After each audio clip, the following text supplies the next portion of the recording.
competentes. No es lógico que haya transcurrido tanto tiempo, que haya que batallar tanto tiempo en tribunales para que se los condene, ¿no es cierto? Bien, consideró en ese momento la Convención, consideró violados los derechos a las garantías judiciales y a la protección judicial de los artículos 8 y 25 de la Convención Americana, en conexión con la obligación de respetar y garantizar los derechos previstas por su artículo primero, inciso 1, debido a la dilación injustificada y tramitación negligente del caso. Bien, en general las recomendaciones de la Corte Interamericana de Derechos Humanos es, por supuesto, completar un procesamiento penal del responsable, proceder a una investigación y responsabilización en relación con las irregularidades y retrasos injustificados en el proceso, proveer a una reparación simbólica y material a la víctima, promover la capacitación de funcionarios judiciales y policiales especializados, simplificar procedimientos judiciales penales, promover formas alternativas de solución de conflictos intrafamiliares, multiplicar el número de comisarías de la mujer con recursos especiales, invitar apoyo del Ministerio Público en sus informes judiciales, incluir en los planes pedagógicos unidades curriculares sobre el respeto a la mujer, sus derechos, la Convención de Belén do Pará y el manejo de conflictos intrafamiliares. Bien, con toda esta introducción, ¿qué es la violencia de género? Bien, la violencia de género contra las mujeres es toda esa conducta, acción u omisión que de manera directa o indirecta, tanto en el ámbito público como en el ámbito privado, basada en una relación desigual de poder, afecte su vida, libertad, dignidad, integridad física, psicológica, sexual, económico, patrimonial, como así también su seguridad personal. ¿Sí? Esto según la ley 26.485. Esto es violencia de género. ¿Sí? Y asimismo, y aquí continúo, la violencia por razones de género es la que se ejerce contra las mujeres, lesbianas, gays, transexuales, travestis, transgéneros, bisexuales e intersexuales, por su identidad de género o su expresión, como así también la violencia perpetrada con el propósito de causar sufrimiento a una persona con la que se mantiene o ha mantenido una relación, ello sin distinción de la edad de la víctima y o de la calidad de funcionario público del perpetrador, ya sea que estos hechos sean cometidos en ámbitos privados o institucionales. Fíjense, abarca, es decir, protege a la mujer, sí, pero protege también a todo ese género que no va solo, digamos, no solo la mujer, también las lesbianas, también los gays, a ese género minoritario, si se quiere, ¿sí? Transgéneros, travestis, transexuales, aplica para todo el grupo, ¿sí? LGTBI. Bien, acá o hasta acá hablé de la violencia contra la mujer. ¿Y por qué puse las dos definiciones juntas? Bueno, porque ¿qué es la violencia familiar? Es exactamente todo lo mismo que yo acabo de describir, pero que se desarrolla dentro del ámbito de la familia. Es decir, no es muy distinto violencia contra la mujer que violencia familiar. Que podríamos decir, bueno, ¿qué es la violencia? Bien, tanto contra la mujer como la violencia familiar, la única distinción es que en el caso de la violencia contra la mujer se da contra un grupo, ¿sí? Ya sea la mujer, ya sea la comunidad LGTBI. Pero bueno, en el caso de la violencia familiar, es la que se va a dar dentro del núcleo familiar. Fíjense en lo que dice la ley. Es toda acción, omisión, abuso que afecte o ponga en peligro la vida, la libertad, la seguridad personal, la dignidad, la integridad física, psicológica, sexual, económica o patrimonial de una persona en el ámbito del grupo familiar. Grupo familiar es descrito por la ley e incluye a los originarios en un matrimonio, en una unión convivencial o en un noviazgo, ¿sí? Porque también hay violencia en un noviazgo, y entonces también lo podemos incluir dentro de esto que es violencia familiar. También se contempla a expareja, a ascendientes, Los ascendientes son los abuelos, abuelas, padres, madres, descendientes, hijos, nietos, colaterales y o consanguíneos, hermanas, hermanos, tíos, tías, primos, primas, y a convivientes o descendientes directos de cualquiera de ellos. Esto todo según la ley provincial 12.569. Fíjense que cuando hablamos de familia, entonces, la familia se hace extensiva a todos estos integrantes, ¿sí? Y va más allá del grupo primario, es decir, de ese grupo mamá, papá e hijos, ¿sí? Ese grupo que conforma la familia. Bien, la 24.417, en su artículo primero, va a decir: toda persona que sufre lesiones o maltrato físico o psíquico por parte de alguno de los integrantes del grupo familiar podrá denunciar estos hechos en forma verbal o escrita ante el juez con competencia en asuntos de familia y solicitar medidas cautelares conexas. A los efectos de esta ley se entiende por grupo familiar el originado en el matrimonio o en uniones de hecho, ¿sí? Y se entiende, según esta ley, de acuerdo al artículo 2, que los damnificados pueden ser menores, pueden ser incapaces, ancianos o discapacitados. Los hechos deberán ser denunciados por sus representantes legales y o el Ministerio Público. También estarán obligados a efectuar la denuncia los servicios asistenciales, sociales, educativos, públicos o privados, los profesionales de la salud, todo funcionario público en razón de su labor. A ver, si yo soy enfermera, ¿sí? soy médica o soy docente y llega hasta mí algún integrante de ese grupo familiar que aparece golpeado y el golpe no responde a un golpe que fue propiciado por alguien de afuera, entonces debo pensar que estamos frente a un caso de violencia familiar. Si el chico llega al colegio todos los días golpeado, si todos los días me dice algo nuevo, bueno, debo presumir, debo tomar cartas en el asunto porque algo está sucediendo, y si no tengo gabinete interdisciplinario en el cole, bueno, debo hacer la denuncia correspondiente, ¿sí?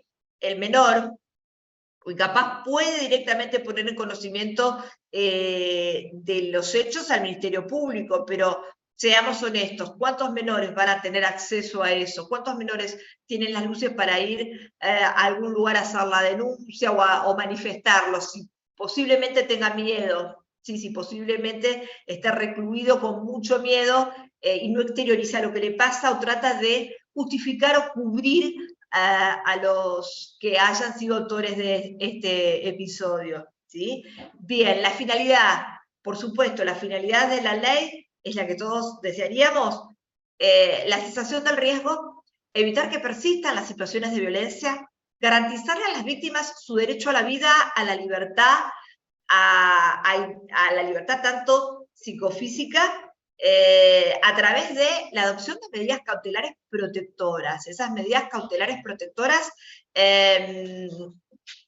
son todas las que conocemos, y en el caso de los menores era la separación como de ese grupo originario, de familia de origen, por esas cuestiones extraordinarias. Y yo acá puse lo mismo, porque parecería que estoy repitiéndolo, pero no es así, porque tanto lo que dice una ley, lo dice la 12.569 en provincia de Buenos Aires. Tanto a nivel nación como a nivel provincia, ambas son similares, y dicen, se entiende por un grupo familiar, y el originado en el matrimonio o en las uniones de hecho, incluye ascendientes, descendientes colaterales o consanguíneos y convivientes o descendientes directos de algunos de ellos, relaciones de noviazgo o pareja, o con quien se estuvo vinculado por matrimonio o unión de hecho. Fíjense que son similares, tanto lo que leí recién para la de nación, como lo que estoy leyendo ahora para la de provincia. Y a lo que apuntamos es a medidas cautelares, medidas que el juez en el proceso va a dictaminar. ¿Para qué? Bueno, para contrarrestar o paliar esta situación. Durante cualquier etapa del proceso, el juez o la jueza que intervienen pueden, de oficio o a petición de parte, ordenar una o más de las siguientes medidas preventivas. Por ejemplo, la prohibición de acercamiento, ahí tenemos el perímetro, ¿sí?, del presunto agresor, al igual que la residencia, que se acerque a donde reside, que se acerque a donde trabaja, estudia, a donde se está simplemente esparciendo, es decir, un lugar de entretenimiento, a los lugares de habitual concurrencia de la mujer que padece violencia. Y esto va a aplicar tanto para la mujer como para el grupo familiar, ¿sí? Ordenar al presunto agresor que cese en esos actos de perturbación o intimidación directa o indirectamente que realice hacia la mujer y o hacia el menor y o hacia el anciano. Ordenar la restitución inmediata de los efectos personales a la parte peticionante si ésta se ha visto privada de los mismos. Ese es el caso, por ejemplo, de que la mujer se va con los chicos a otro lugar porque ya le es imposible seguir soportando esa violencia, entonces toma esa decisión, bueno, que se la restituya a los que son sus objetos personales. También, otra de las medidas, prohibir al presunto agresor la compra y la tenencia de armas y ordenar el secuestro si tuviese en posesión de armas, proveer las medidas conducentes para brindar a quien padece o ejerce violencia cuando así lo requieran, asistencia médica, asistencia psicológica, a través de organismos públicos y organizaciones de la sociedad civil con formación especializada en la prevención y atención de la violencia contra las mujeres, ordenar medidas de seguridad en el domicilio de la mujer, ordenar toda otra medida necesaria para garantizar la seguridad de la mujer que padece violencia, hacer cesar la situación de violencia, evitar la repetición de todo acto, perturbación o intimidación, agresión, maltrato hacia la mujer. Y esto que estoy diciendo lo reitero porque aplica también para los menores, aplica también para cualquier grupo familiar, ¿sí? Cuando la violencia se perpetra dentro del grupo familiar. Hay otras medidas, sin perjuicio de estas, que son las clásicas que nombramos, las medidas establecidas en el inciso A del presente artículo, en los casos de la modalidad de violencia doméstica contra las mujeres, la jueza también puede ordenar como medidas urgentes, preventivas, prohibir al agresor enajenar, disponer, destituir, ocultar o trasladar bienes gananciales de la sociedad conyugal o los comunes de la pareja conviviente, ordenar la exclusión de la parte agresora de la residencia común independientemente de la titularidad de la misma, decidir el reintegro al domicilio de la mujer si ésta se había retirado, es decir, se fue porque no tenía ya forma de soportar lo que estaba ocurriéndole, y entonces después, bueno, como medida, bueno, que pueda regresar al hogar, sacamos al agresor del hogar y que ella pueda regresar al hogar, si se fue solo, si se fue con los hijos, ordenar a la fuerza pública que la acompañe, es decir, un acompañamiento de la mujer que padece violencia a su domicilio para retirar sus efectos personales. En caso de que se trate de una pareja con hijos o hijas, se fijará una cuota alimentaria provisoria, si corresponde, de acuerdo con los antecedentes sobrantes en la causa. Bien, acá me avisa que en cualquier momento se va a terminar, pero nos volvemos a conectar, ¿sí? En caso de que se trate de una pareja con hijos, se fijará, como decíamos, una cuota provisoria. En caso que la víctima fuera menor de edad, él o la jueza, mediante resolución fundada, teniendo en cuenta la opinión y el derecho a ser oído de la niña o adolescente, puede otorgar la guarda a un miembro de su grupo familiar por consanguinidad o afinidad. Esto es lo que sería la familia ampliada, si se tratara de violencia contra una niña, ¿sí? O un adolescente, por otros miembros de la familia ampliada o de la comunidad. Bien, ordenar la suspensión provisoria del régimen de visitas, puede ser que ese régimen de visitas no sea el apropiado para ese momento determinado, bueno, el juez puede ordenar que se suspenda, ¿sí? Ordenar al presunto agresor abstenerse de interferir de cualquier forma en el ejercicio de guarda, crianza y educación de los hijos o hijas, disponer el inventario de bienes gananciales de la sociedad conyugal y de los bienes propios de quien ejerce y padece violencia. En estos casos, la pareja conviviente se dispondrá el inventario de los bienes de cada uno, otorgar el uso exclusivo a la mujer que padece violencia por el periodo que estime conveniente del mobiliario de la casa. Bien, esto en todo es en general. Ahora fíjense, yo lo que puse acá en provincia de Buenos Aires, la recepción, y esto tiende más a lo que es más práctico, la recepción de las denuncias se realiza a través de la Comisaría de la Mujer, a veces funciona y a veces no, ya lo aclaro. Quienes la remitirán en forma inmediata a la autoridad judicial competente. Si se trata de una situación de maltrato infantil, se puede intervenir también en los servicios locales de protección de derechos de niños, niñas y adolescentes. También tenemos la OBD, Oficina de Violencia Doméstica. Esta fue creada por la Corte Suprema en 2006. El objetivo, por supuesto, es acceder a la justicia de aquellas personas que están afectadas por hechos de violencia doméstica y que, por supuesto, se encuentran en situación de vulnerabilidad. Trabaja de manera interdisciplinaria, y lo digo porque ahí participan, por supuesto, los trabajadores sociales durante las 24 horas, todos los días. En este momento funciona en la base 1250, recibe diariamente las prestaciones espontáneas de personas que se acercan a la institución buscando información, orientación, recibe casos de violencia doméstica, derivados de las comisarías, hospitales y ONGs de la Ciudad de Buenos Aires. La denuncia, por supuesto, puede ser verbal, puede ser escrita, presentándose la mujer a alguno de estas instituciones o a la Comisaría de la Mujer, sin letrado patrocinante en la primera oportunidad, es decir, no necesita llevar abogado, va y hace su denuncia. Después puede ser que requiera un abogado, pero si no tiene cómo conseguir un abogado, se le proporciona a uno. ¿Qué documentos debo llevar? Y yo acá lo hice en forma de interrogatorio para que sea más fácil, porque más que ustedes aprenderlo, quizás la función de ustedes va a ser transmitirlo, ¿sí? Y entonces es preferente concurrir, o que la mujer concurra con su DNI, con el documento que acredite su identidad, o lo que tuviere, porque puede ser que no lo tenga, puede ser que haya salido corriendo y no tenga la documentación, ¿sí? Cualquier persona que sea víctima puede denunciar, cualquier testigo de un hecho de violencia familiar o de género también puede denunciar. Y yo acá dije pueden, y fíjense que acá abajo voy a decir deben, ¿sí? Cuando la víctima fuera menor de edad, incapaz, anciano o discapacitados, que estén imposibilitados de accionar por sí mismos, están obligados, es decir, deben hacer la denuncia, sus representantes legales, los obligados por alimentos, el Ministerio Público Fiscal, también quienes se desempeñen en organismos asistenciales, educativos, de salud, de justicia y en general, quienes desde el ámbito público-privado tomasen conocimiento de situaciones de violencia familiar o tengan sospechas serias de que ello puede existir, y esto aplica tanto para la violencia familiar como la violencia contra la mujer. La denuncia es gratis, no necesitamos un abogado, si no hay testigos del hecho más que la propia víctima, que esto suele ser común, se puede igual hacer la denuncia, ¿sí?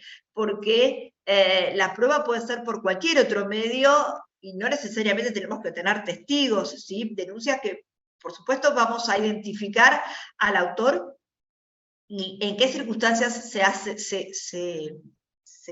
se completa ese delito.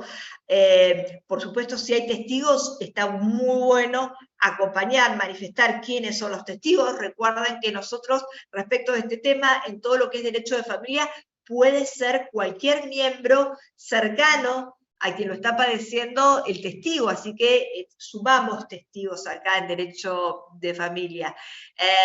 Por supuesto, tienen derecho a ser asesorados por un abogado o abogada, hay consultorios jurídicos gratuitos, también hay organizaciones sociales que prestan asistencia jurídica de forma gratuita, desde los municipios, ¿sí? Desde cualquier institución, siempre hay alguien que puede asesorar.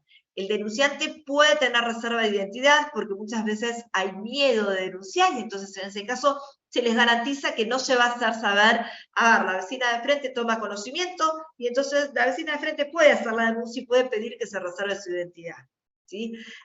Eso lo dice el artículo 6 de la 12.569, que dice que se guardará reserva de la identidad de quien denuncia. Por supuesto, es recomendable, y es algo que siempre tiene que suceder, el hacer la revisación médica si hay lesiones, ¿sí?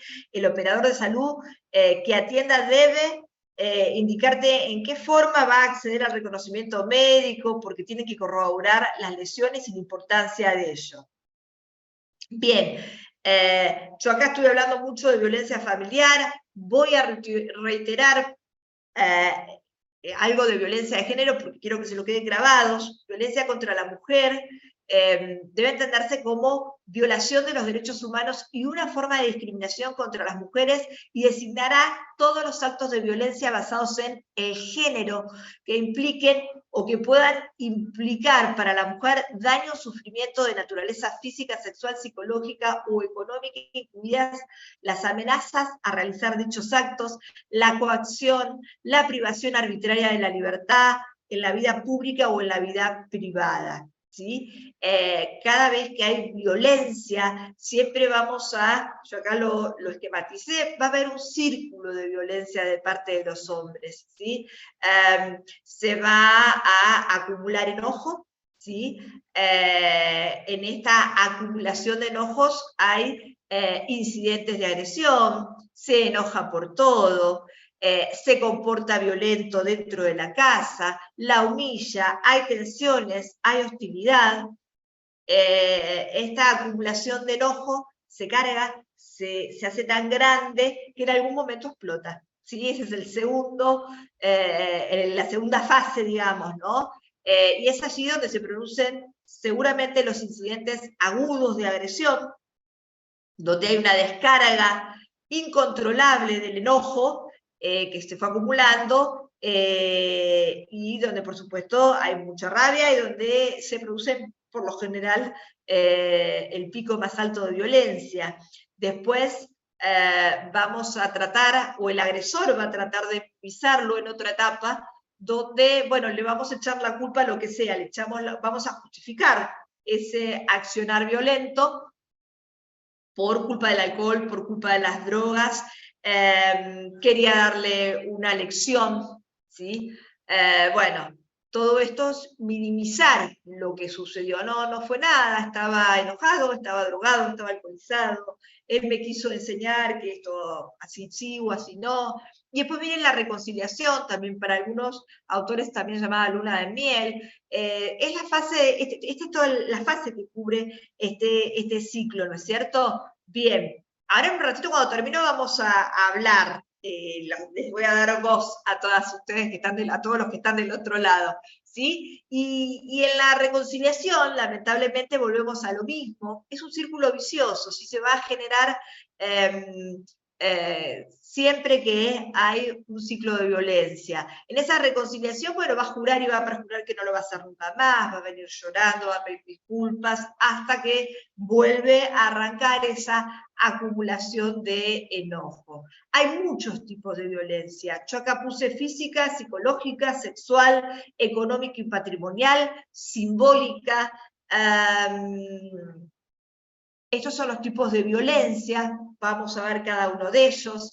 Por supuesto, la física es la que emplea contra el cuerpo de la mujer, produciendo dolor, daño, riesgo de producir